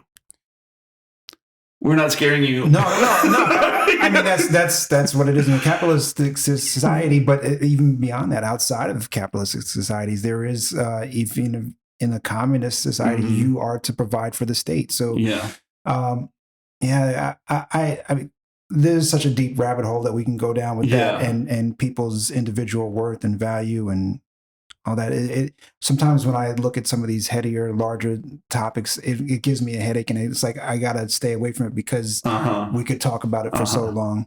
Well, I just wanted to mention that little part of it. Oftentimes our episodes devolve into that. Yeah, you'll find out soon.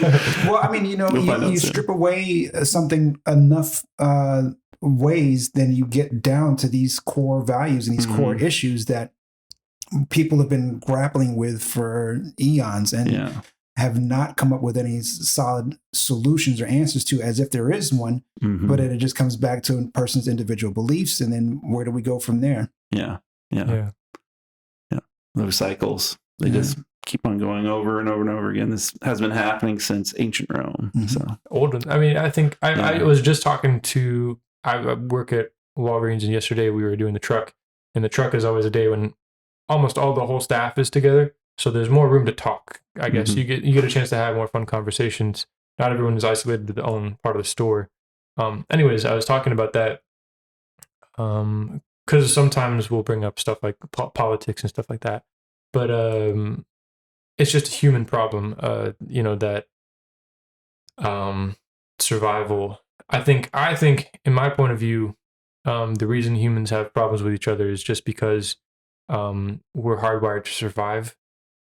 So we take care of us and our own first. The monkey sphere. Right. Yeah, exactly. Yeah. And maybe one day we'll be capable of putting others before, putting the greater scale of humanity before ourselves. But that remains to be seen, I guess.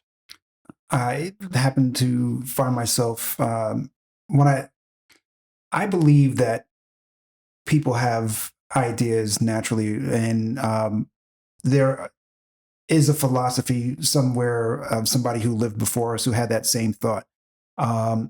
Sometimes people read to get an understanding of life, and I am of the belief that we can have these thoughts and then finding that philosophy that was pre-written that kind of coincides. And so you may feel, for example, oh man, people are being exploited at work and I don't like the way this works. And then as you research that, you might get into some Marx or something like that. And I was looking at, films and all these great films, and I'm like, there's always a competition. So I was like, Googling competition as a means of nature, as a means of society, and discovering writings that talk about natural selection and how really there almost everything comes down to a competition of some sort, whether it's sports competition, business competition, in literature and in films. You're always going to see that theme because life is competition and trying to establish your mark and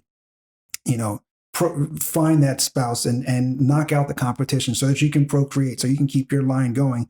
So, I mean, there are just certain things that are just always going to be present in the stories that we tell. Absolutely. Are we done? I think so. Yeah. I feel like that was a low note. It's okay. You're not a low note. It was the listeners. Now, it's funny. I did a film for my Mopix 3, which was about execution. And I did the cut and I added in like a little outtake at the end of the film. And because I knew that it takes a downer note. So Seminario says to me, maybe you should take that out because you make your dramatic point about, what you want people to take away from this thing. And I said, all right, I wanted to not upset or make waves with certain staff members and teachers and stuff like that as a way of saying, let me try something that somebody whose job this is, maybe they know something that I don't. even though I didn't necessarily agree. So we have the showing, the screenings, and people watch the film and they're laughing. I'm like, they're laughing at the certain parts that I wrote to be funny. They're laughing at the improv that I thought, should be kept in the film. And we get to it and it is this drop. And I'm like, I'm putting that back in because sometimes though, a story deserves a drop, a mic drop, just let it drop and have it be what it's going to be. So maybe, I mean, you should tell the story you want, but for me, I say, fuck the audience. I want them, I don't need them to be happy. Why? Life isn't happy. Life isn't happy sometimes, fuck that. I mean, there's a lot of shitty stuff that happens in the film. And I think that, for me, my approach to it is that, again, going back to the concept of these weightier ideas, if we don't offset it with some kind of laugh, then we're going to end up just being miserable all the time and crying all the time. And like you said, going back to that monkey spirit thing, we're looking at everybody that's going through all these terrible things in life. And so, I want people to get the point, and I hope that they do. But I've always wanted to, make films, even the documentary stuff, where people walk out of it feeling like there is some hope, that there is some kind of, I don't want people to feel like, oh, this is bleak, this is shitty, what's the point? I want them to feel like always that there is, because I think of myself sometimes as a pessimist, but I know at my heart, at my core, I am a little bit of an optimist. And it sucks because I don't think that optimism goes, it's got its place. So I don't know. Okay, well, that's fair, and you can tell the stories you want, but I tell the stories I want, and you're gonna you have some optimistic stories, Steven. I do, but I also like my bleak endings, like with Maxim Boy and Cosmo Girl. That one ends. We went through the rehearsal for it with all the other actors rehearsing, and they saw the ending and they were like, what? That's it? So, well, that's the thing with me with bleak endings. It doesn't feel finished in a sense. And I know that there is a finish, there is a finality, but I feel like I'm like, there's got to be something, a dead man walking, or any list. Well, it just depends on what kind of stories you want to tell. How you want your audience to feel. I want my audience to feel really, really shitty after they look at my stuff. So, but that's just the kind of stories I want to do. That's what I want to talk about. That's the things I want to talk about. With my stories and how reality can be. So, I find that, and just two examples, of Butch Cassidy, Sundance Kid, Thelma and Louise, where there's this cut frame where you're ending on a dour note, but at the same time, there's this reluctance to go all the way. Yeah. Now, Bonnie and Clyde, they went all the way. And I think that there's a blowback with people feeling like it's too negative, but I'm like, well, this is, if we had seen Thelma and Louise actually go off that cliff in the end, and what that mess would have looked like, or what Butch and Sundance would have looked like with all these bullet holes, that's the same thing. But there's this cut point where people don't want to go all the way. I don't know, man. It's tough. So that's what got John Carpenter's The Thing when it came out. And it came out very close to Steven Spielberg's E.T. And so at the time, you remember how big E.T. was, right? Yeah, definitely. And John Carpenter's The Thing, it was a box office bomb, but it has become a cult classic over time. And I was watching a YouTube video, and they were talking about the differences between, well, I haven't seen it all, but the way they start is John Carpenter's The Thing, it was a box office bomb, and E.T. was huge at the time. But which of those two movies are we talking about now? Nobody's talking about E.T. now. John Carpenter's The Thing is just a landmark in cinema.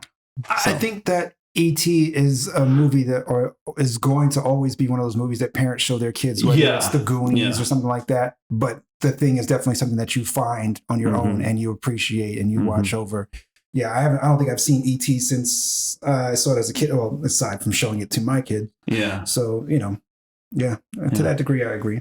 Yeah. But again, I think there's something good about uplifting people and giving them hope at the end too. So I mean, there's an aspect of showing what needs to be wrong, and then showing we need to motivate each other to do better. Yeah. And it is possible to change. Both styles are valid. Yes. It's just, which ones you want to do. Before you go, a special thank you to our bestest friend of the show, Brian. Thank you, Brian, for supporting Your Movie, My Movie. Now, if any of you would like to support the show, please check out our Patreon at patreon.com/YourMovieMyMoviePodcast, or leave us a review on whatever you're listening to us on. Thank you for listening, and thank you for your support. One thing I do want to say though, you mentioned some of your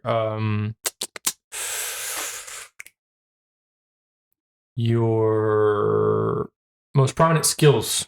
I think writing is one of them you forgot to mention. Thank you. And definitely, I appreciate the writing in all of your short films. And so I'm glad we got to have you on here so you could talk about and dissect the writing and stuff like that. Mm-hmm. Do you want to plug everything? Please plug everything. I mean, we don't have a lot of listeners, but even if it's just me listening, I will go search my own stuff up. I go by Nice Flicks, which is NYCEFLIX, which stands for New York City Edge Flicks. I come from an era where you give everything some kind of analogous meaning, and growing up in New York, I felt it gave me a certain edge that I want to kind of carry over to the work that I do.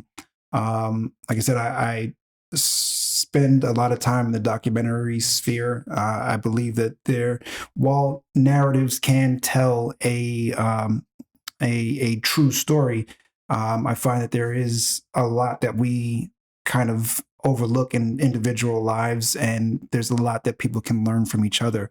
So that's why I spend so much time there, and I enjoy that work. I find it fulfilling personally, and I try to add a narrative style to it as far as technique, whether, camera work or lighting or different things like that. So, I've had some things on PBS, different film festivals. So niceflix.com or across all social medias. Having gone to renew my studies, I got into doing some more writing, and I enjoyed the process. And there are, I try to bring things that I think about. They may be random, and again, they may be off kilter as far as the humor and stuff like that goes, but pretty grounded. I think that there's enough in the world to draw from. And so I big news junkie, so I try to see how, and I guess that goes back to the documentary things, how to make this reality palatable in a film sense, how to bring these stories and looking at life conditions and weaving them all into what a story is. You have these incidents, and coming from the documentary world, if I do a documentary about somebody who was shot by police or somebody who had a vehicle accident, I know not everybody's going to go through that, but there are things surrounding those things, whether it be family or loss or grief, that we are going to experience. So how do I translate those connective tissues to the larger society and keep somebody involved who, again, may not have gone through this inciting incident, but can then relate to the surrounding stuff? So that's the same thing I want to bring to my writing, and I feel like I'm starting to get into the prime of my writing, and I found like the key thing for me when it comes to writing is to make the story and the characters relatable to others. And so I have to say, like, probably the most influential film that I've seen that has helped me do that. I watched it for a class, Bicycle Thieves, which Scorsese, he talks about it over and over again. But yeah, I recommend Bicycle Thieves for anybody who wants to tell a great story, because it shows how something so seemingly low stakes can mean the world to somebody. And so if you're able to get that level, so if you're able to use what you learn from that to write relatable stories, then the fact that they can be relatable will be more impactful to the audience. Absolutely. So yeah. Well, I love about your writing, Richard, is that it is your perspective. It's you have a lot of humor, but you have a lot of heart, and you care about things. Thank you. But it's also it's elevated too because it's good writing. I think it's structurally well, and you know, it's just well written and well done. It's not just a good perspective and, you know, shitty delivery. It's, you know, you got the whole package. Just wanted to mention that. I appreciate that. Thank you. Yeah, absolutely. I didn't tell the audience, but I did my internship with Niceflix. And yeah, hire Niceflix. Mm-hmm. Anything else?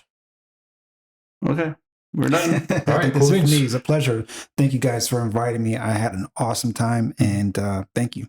Thank you what you do. for coming in. Yeah. I'm glad you had such a great time. Thank you. Thank you for the pick too. It was a good Yeah, pick. absolutely. Yeah, it's our first David Lynch movie. Whoa. Yeah. Momentous. Nice. We talk about it all the time, but we haven't seen one of his movies yet. So, All right. all right, bye. Bye, guys. Bye.